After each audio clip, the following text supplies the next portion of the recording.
수도원지기가 되며 때때로 물을 주며 밤낮으로 간수하여 아무든지 이를 해치지 못하게 하리로다. 나는 포도원에 대하여 모압의 왕장이 칠레와 가시가 나를 대적하여 싸움다 하자. 내가 그것을 밟고 모압을 따르리라. 그리하지 아니하면 내 힘을 의지하고 나와 하친하며 나와 하친할 것이니라. 후일에는 야곱의 뿌리가 박히며 이스라엘의 몸이 돋고 꽃이 될 것이라. 그들이 그것을 두고 열심히 채우리로다. 주께서 그 백성을 치셨던들 그 백성을 친 자들을 치신가 같았겠으며 백성이 죽임을 당하였던들 백성을 죽인 자가 죽임을 당한가 같았겠느냐. 주께서 백성을 땅에 정착하사 살아실 때 동풍 부는 날에 폭풍으로 그들을 옮기셨느니라. 야곱의 부리가 속함을 얻으며 그의 죄 없이함을 받을 결과는 이로 말미암나니 곧 그가 제단의 모든 돌을 부서진 횃돌 같게 하며 아세라와 태양상에 다시 서지 못하게 함에 있는 것이라. 대저 견고한 성읍은 적막하고 거처가 황무하며 거리마다 방해와 같은 듯 송아지가 거기에서 거기에 누우며 그 나뭇가지를 먹고 없애야 하리라.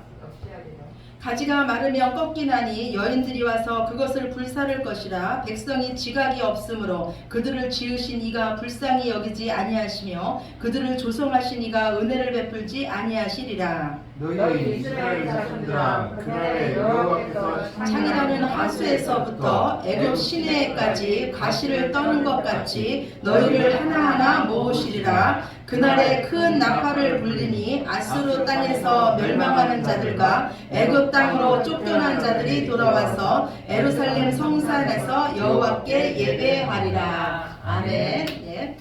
제가 얼마 전에요 일부러 한 김밥집을 찾아갔어요. 제가 그 김밥집을 일부러 찾아간 데는 이유가 있었어요. 첫째, 제가 김밥을 좋아했고, 예, 둘째는 그 김밥집을 간 이유는요, 그 김밥집의 간판 때문이었어요.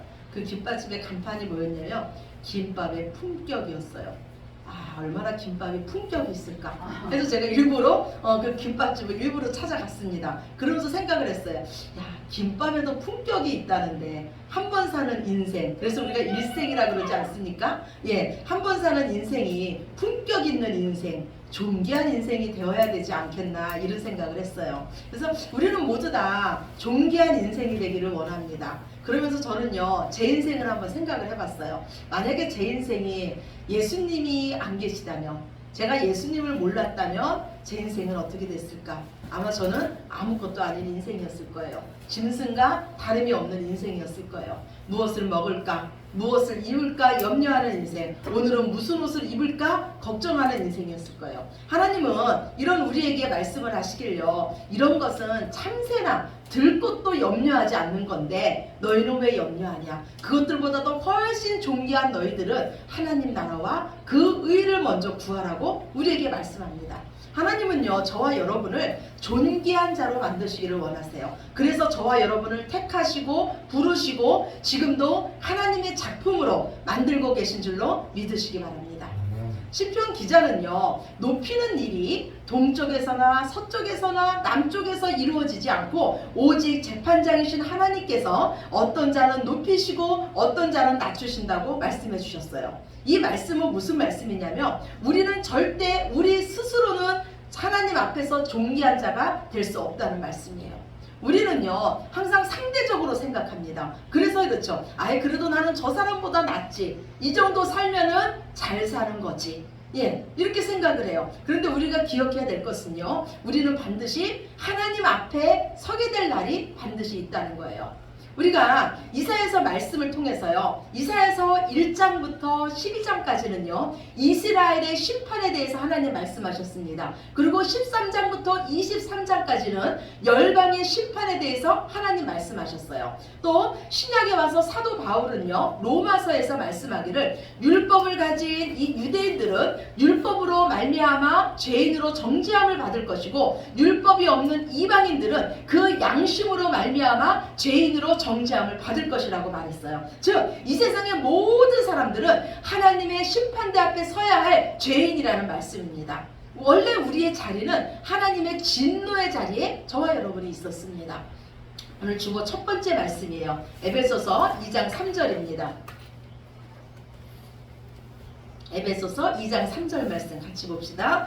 전에는 우리도 다 그 가운데서 우리 육체의 욕심을 따라 지내며 육체와 마음에 원하는 것을 하여 다른 이들과 같이 본질상 진노의 자녀이었더니, 하나님 앞에 온전히 설 수 있는 의인은 하나도 없었다는 거예요. 우리는 모두 다 죄인으로서 하나님 심판 앞에 서야 되고, 우리를 기다렸던 것은 하나님의 진노, 영원한 형벌이었다는 것입니다.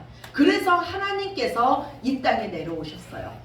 제가요, 우리 주영이를 보면서 왜 하나님께서 이 땅에 우리와 같은 사람 몸을 입고 이 땅에 내려오실 수밖에 없었는지를 깊이 생각하게 됐어요. 제가요, 우리 주영이에게요, 영어 문법을 가르치지 않습니다. 제가 우리 주영이에게요, 구구단을 가르치지 않아요. 저는요, 우리 주영이와 같이요, 9개월 된 아기처럼 주영이하고 놉니다. 짝짝꿍을 하고 잼잼을 하고 놀아요. 주영이와 잡기 놀이를 하면서 저는 즐거워해요. 또한 제가요, 요새 우리 주영이가 이렇게 잡고 일어설 때요, 위험한 것을 잡고 일어설 때가 있어요. 그러면 저는요, 우리 주영이에게 위험해 라고 말하지 않아요. 주영이가 알아듣기 쉽게 애비 애비 이렇게 말합니다. 그리고 제가 주영이 있는 곳으로 달려가요. 그리고 주영이를 끌어안고 안전한 곳으로 우리 주영이를 옮겨 놓습니다. 이것이 바로 우리를 향하신 하나님의 마음이에요. 하나님은요, 구약에서 율법을 통해서 많은 선지자들을 통해서 많은 기적을 통해서 내가 어떻다는 것을, 내가 너희를 얼마나 사랑한다는 것을 계속 말씀하셨어요. 근데 사람들은 하나님의 마음을 다 알지 못했습니다. 그래서 이스라엘 백성들은 이렇게 말해요. 하나님이 언제 우리를 사랑하셨습니까? 하나님이 우리를 사랑하는데 우리 형편이 이럴 수 있습니까? 하나님의 사랑을 이처럼 오해했어요. 그래서 하나님은요, 우리가 알아듣기 쉽게 우리와 같은 수준이 되어서 사람의 몸을 입고 이 땅에 내려오셔서 우리 곁에 친히 오셨습니다. 그리고 우리가 있는 그 죄악의 자리, 위험한 자리, 사망의 자리에 직접 오셔서 그 자리에서 우리를 끌어안으시고 우리를 하나님 나라의 자리, 예수 그리스도 안으로, 사랑의 그 자리로 저와 여러분을 옮기신 줄로 믿으시기 바랍니다. 오늘 이사야서 27장은요, 이사야서 24장부터 이사야서 27장의 그 이사야서의 묵시록의 마무리 말씀이며, 이사야서 13장부터 시작된 이방에 대한 심판의 최종 결론의 말씀입니다. 그날에, 이렇게 하면서 시작을 해요. 그날에 하나님은요, 크고 강한 칼로 뱀과 용을 죽일 거라고 1절 말씀에 시작합니다. 뱀과 용은요, 사탄의 세력을 뜻합니다. 이 사탄이요, 어디에서 죽임을 당했습니까? 어디에서 멸망을 당했습니까? 오늘 주보 두 번째 말씀이에요. 골로새서 2장 15절입니다. 골로새서 2장 15절이에요. 통치자들과 권세들을 무력화하여 드러내어 구경거리로 삼으시고 십자가로 그들을 이기셨느니라. 아멘. 이단들은요, 예수님이 십자가에서 죽으셨기 때문에 예수님은 십자가에서 패배한 거라고 말합니다. 그래서 다른 구원자가 나와야 된다고 말하고, 이단의 교주가 내가 다시 온 구원자라고 말해요. 그런데 성경은 우리에게 오늘 분명히 말씀하기를요, 예수님의 십자가에서 이겼다고 말씀하고 있습니다. 예수님의 십자가에서 사탄의 머리는 박살났다고 오늘 성경은 분명히 말씀하고 있어요. 그래서 그 십자가로 인하여 구원받은 백성들은요, 새의 노래를 부릅니다. 그 노래는 구원의 노래예요. 그들은요, 이제 하나님이 만드신 그 아름다운 포도원으로 말미암아 노래를 부릅니다. 포도원 하면 생각나는 게 있죠. 이사야서 5장에 나오는 포도원의 노래예요. 그곳에서 선지자는 말을 하길요, 이스라엘을 포도원으로 말했고 하나님을 농부로 묘사했습니다. 그러나 불안하게도요, 농부의 이 정성에도 불구하고 그 이스라엘은요, 하나님이 그 원하시는 그 포도를 맺지 못하고 들포도, 아무 상품 가치도 없고 먹을 수도 없는 들포도를 생산했습니다. 그 대가로 이스라엘은 심판을 피할 수 없음을 하나님은 말씀했어요. 이후로 이제 이스라엘은요, 자신들이 하나님의 포도원이라고 자랑할 수가 없었습니다. 그런데 여기 이제 하나님이 만드신 새로운 포도원이 있습니다. 그것은 여호와의 포도원입니다. 이 포도원은요, 여호와 하나님께서 포도원 지기가 되셔서 때때로 물을 주시며 밤낮으로 간수하시며 어떤 세력도 해치지 못하는 포도원입니다. 이사야서 5장에서는요, 그 포도원의 노래에서는요, 하나님께서 포도나무의 책임을 물으셨어요. 왜 너희는 좋은 열매를 맺지 못했냐고 그들에게 책임을 물으셨습니다. 그런데 오늘 말씀에 보면요, 포도나무의 책임이 없습니다. 오직 하나님께서 그 포도원을 어떻게 가꾸시고 돌보시느냐, 거기에 초점이 맞춰져 있습니다. 그러면서 말씀하시기를요, 이제 하나님께서 그 포도원에서 노여워할 이유가 전혀 없다고 말씀해 주세요. 어떻게 이런 일이 일어날 수 있을까요? 그 이유는요, 바로 이사야서 27장 9절이에요. 오늘 본문 이사야서 27장 9절 우리 같이 봅시다. 야곱의 불의가 속함을 얻으며 그의 죄 없이함을 받을 결과는 이로 말미암나니 곧 그가 제단의 모든 돌을 부서진 횃돌 같게 하며 아세라와 태양상이 다시 서지 못하게 함에 있는 것이라. 예, 하나님이 이제 그 포도원에 대해서 노여워할 이유가 없는 이유는요, 우리의 모든 죄가 속함을 받고 죄 없이함을 받았기 때문입니다. 그래서 우리에게는 이제 다른 제단이 필요가 없습니다. 다른 구원자가 필요가 없어요. 예수님께서 십자가에서 우리의 죄를 완전히 없이 하셨기 때문입니다. 그래서 이제 예수님의 십자가로 인해서 구원받은 자들은요, 하나님의 은혜를 노래합니다. 우리를 구원하신 하나님은요, 사탄에게는요 강한 칼을 휘두르시는 하나님이시지만 자기 백성을 대하실 때는 한없이 부드러우신 하나님이십니다. 악의 세력을 대할 때는요, 용사이신 하나님이시지만 자기 백성에게는 포도원 지기가 되시는 하나님이십니다. 칼을 들었던 그 거치고 강한 손이요, 포도나무에게 물을 줄 때는 부드러운 손이 되십니다. 가끔 포도나무 가지를 자를 때도 있지만 그 일은 우리에게 더 많은 열매를 맺게 하시기 위한 하나님의 손길입니다.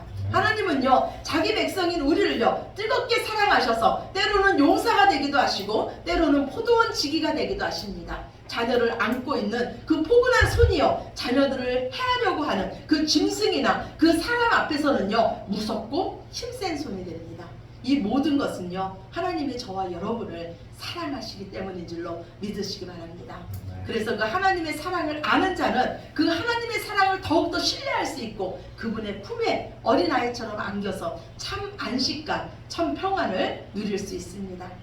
오늘 하나님 말씀하시기를 찔레와 가시라도 하나님 앞에 돌아오면 하나님의 그 넓은 사랑으로 받아준다고 말씀합니다. 그러나 끝까지 하나님께 대적하는 자는 결국 망할 것이라고 말씀하고 계십니다.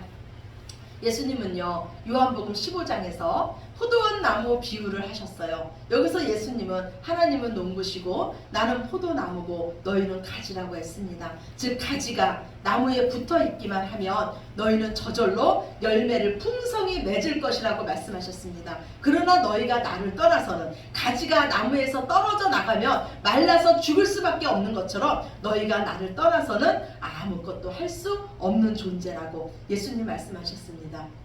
우리가요, 하나님 앞에 존귀한 인생, 풍성한 인생이 되는 그 비결이 바로 여기 있습니다. 우리는 하나님의 포도원에 심겨진 포도나무의 가지들입니다. 하나님의 그 능하신 손 아래 우리의 모든 것을, 우리 일생을 맡기시기 바랍니다. 하나님은 저와 여러분을 깨끗하게 하시고 더 많은 열매를 맺는 자로 만들어 주실 것입니다. 우리의 삶에 맺혀지는 모든 열매는요, 우리 하늘 아버지께서 물 주시고 가꾸어서 맺혀진 것입니다. 그래서 우리 삶에 하나님 앞에 자랑할 것은 없습니다. 그 열매를 우리 삶에 맺게 해주신 하나님께 감사할 것뿐입니다. 그래서 예수님은요, 천국을 말씀하시는데요, 천국은 포도원 일꾼을 부르는 주인과 같다고 말씀했어요. 포도원의 주인은요, 포도원의 그 일꾼을 부르러 이른 아침에 인력시장에 나갑니다. 이른 아침에 나가서 일을 잘할 수 있는 사람들을 부릅니다. 그래서 자기 포도원에 들어가서 일하라고 합니다. 하루 품삯을 약속하면서 일하라고 합니다. 9시에 또 장터에 나가봤더니 그때까지도 누구에게 불림받지 못하고 놀고 있는 자들이 있는 거예요. 그 자들을 다시 불러서 자기 포도원에 들여보내서 일하라고 합니다. 오후 12시에도 나가보고 3시에도 나가봤어요. 근데 그때까지도 일거리가 없어서 놀고 있는 자들이 있는 거예요. 예수 하나님은요, 또 포도원 주인은 그 자들도 또 내 포도원에 가서 일하라고 포도원으로 들여보냅니다. 그리고 오후 5시에 나갔습니다. 그랬더니 이제 일할 시간이 1시간뿐이 안 남았는데 그때까지도 놀고 있는 자들이 있어요. 이 자들은요 어느 누구도 써주지 않는 자들이에요. 약하거나 병들거나 누가 봐도 일 못하게 생긴 자들이 그 자리에 있습니다. 그런데 포도원 주인은요 그 사람들을 또 불러서 내 포도원에 들어가서 일하라고 합니다. 이제 일이 끝나고 품삯을 주기 시작합니다. 그런데 이 포도원 주인은요 청지기에게 말하길요 나중 온 자부터 시작해서 먼저 온 자까지 품삯을 주라 그래요. 1시간밖에 일한 자부터 품삯을 받기 시작을 합니다. 그런데 1시간밖에 일을 안 했는데 하루 품삯을 주는 것입니다. 그랬더니 이른 아침 6시부터 나와서 일한 자들이 뒤에서 한껏 기대를 합니다. 1시간뿐이 일을 안 했는데 하루 품삯을 받으면 우리는 얼마나 많은 품삯을 받을까 하면서 한껏 기대를 합니다. 그런데 이 포도원 주인은요 이른 아침부터 나와서 일한 자에게도 똑같이 하루 품삯을 줍니다. 그랬더니 이른 아침부터 나와서 일한 자들이 이 포도원 주인에게 원망하고 불평하며 말합니다. 우리는 하루 종일 더위를 견디며 일했는데 어떻게 똑같이 줄 수 있습니까? 그러자 이 주인이 말합니다. 나는 잘못한 것이 없다. 너는 왜 나를 악하다고 하느냐? 나는 너에게 약속하기를 하루 품삯을 약속하지 않았느냐? 늦게 온 자에게도 내가 하루 품삯을 주는 것은 내 마음이라고 이 포도원 주인은 말합니다. 그러면서 말씀하길요 나중된 자가 먼저 되고 먼저 된 자가 나중될 것이라고 말씀합니다. 이 말씀에서요 먼저 온 자는요 이 하나님의 포도원에 들어갈 수 없다는 말씀입니다. 그렇다면 여기서 먼저 온 자와 나중 온 자의 차이점은 무엇입니까? 바로 행위와 은혜예요. 먼저 온 자는요 자기 행위를 내세웁니다. 아침부터 와서 애써서 일했다는 거예요. 그러나 나중 온 자는요 자기 자랑이 없습니다. 그냥 나 같은 사람을 써주신 것도 감사한데 하루 품삯이나 주시니 더 감사한 겁니다.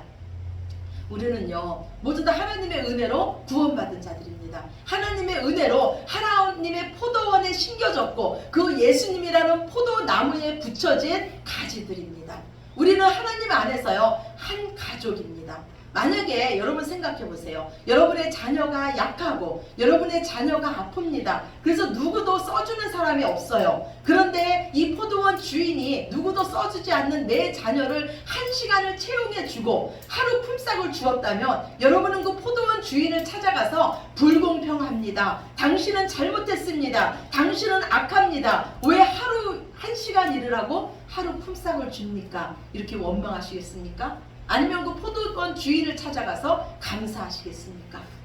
내 자식을 써주신 것도 감사한데 이렇게 하루 품삯이나 주시니 참 감사합니다. 그러지 않으시겠습니까? 그래서 하나님의 포도원은요 은혜가 넘치는 포도원이고 하나님의 포도원은요 감사가 넘치는 포도원이라는 거예요. 우리가 신앙생활을 하다 보면요 점점 감사를 잃게 됩니다. 점점 은혜를 잃게 돼요. 내가 먼저 온 자가 될 때가 너무나 많습니다. 나는 이만큼 했는데 나는 이만큼 충성했는데 어쩌면 저렇게 늦게 와서 아무것도 안 한 자에게 똑같이 할 수 있습니까? 우리가 먼저 온 자가 될 수가 있어요. 이때 우리가 기억해야 될 것은요 하나님이 나 같은 자도 하나님 자녀로 만들어 주셨고 사랑해 주셨고 일꾼 삼아 주셨고 놀라운 하늘나라 복 주신 것에 더욱더 그 감사하시기 바랍니다. 그 첫사랑을 회복하시기 바랍니다. 우리가 하나님의 은혜를 기억하고 하나님께 감사하고 하나님을 찬양하는 것이 바로 오늘 우리가 드리는 이 예배입니다. 하나님은요 우리가 진정한 예배자가 될 때까지 하나님은 일하십니다. 때를 따라 돕는 은혜를 주시며 때로는 찔레와 가시로 우리 삶을 연단하십니다. 우리는 예배를 통해서 하나님을 더 깊이 만나는 것입니다. 성경에서요 하나님을 만난 자들은 다 변했습니다. 그들의 삶에 기적이 일어났습니다. 앞을 보지 못했던 소경 바디메오의 그 눈이 떠졌습니다. 12해를 혈류증으로 앓았던 여인이 고침을 받았습니다. 삶의 의미를 잃고 다른 사람의 눈을 피해 다니던 사마리아 여인이요 당당하게 전도하는 전도자가 됐습니다. 돈독이 올라서 손가락질 받던 그 삭개오가 자신의 재산을 반을 내놓는 자가 되었습니다. 이들은요 모두 다 예수님을 만남으로써 존귀한 인생이 됐습니다. 지금 우리는요 예배를 통해서 하나님을 만나는 것입니다. 우리가 존귀케 되는 것은요 존귀하신 예수님을 만나는 방법뿐이 없습니다. 우리를 존귀한 예배자로 만드시기 위해서 오늘도 쉬지 않고 일하시는 그 하나님의 사랑과 그 은혜를 기억하시면서 구원의 노래로 하나님께 영광 올려드리시는 저와 여러분이 되시기를 예수님 이름으로 축원합니다. 아멘. 네, 우리 기도드리시겠습니다.